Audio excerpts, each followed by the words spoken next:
Good morning, everyone. I'm Ramiro Ramirez. I'm 35 years old, English professor.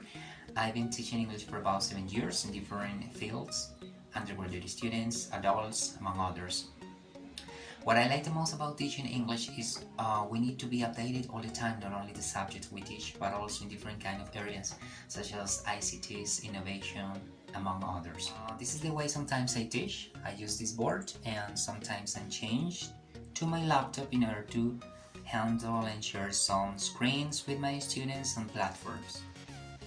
What I like the most about teaching English is that we have to be updated all the time.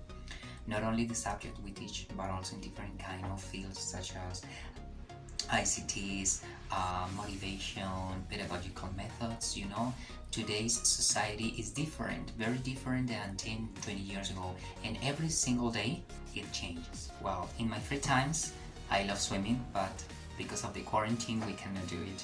I used to go swimming twice, 3 times a week. It's pretty nice for me. Reading, of course, and walk. I was brought up on a farm. I love walking all the time.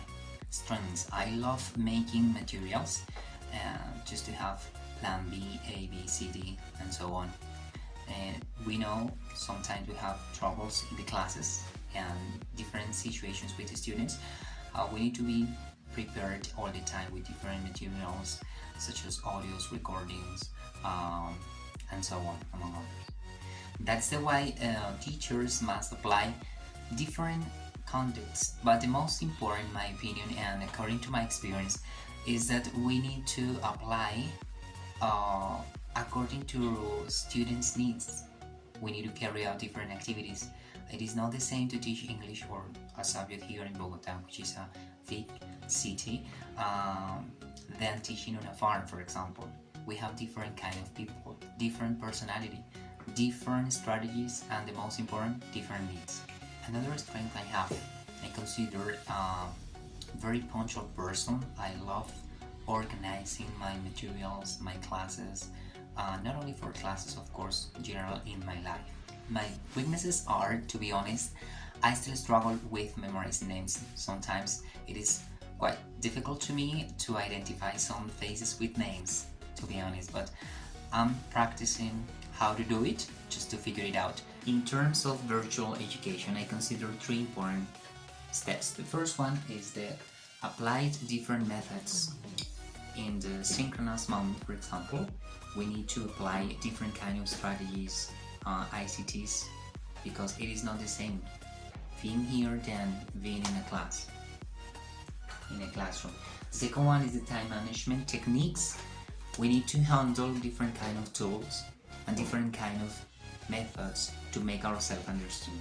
And the third one, to make ourselves understood, which is the most important.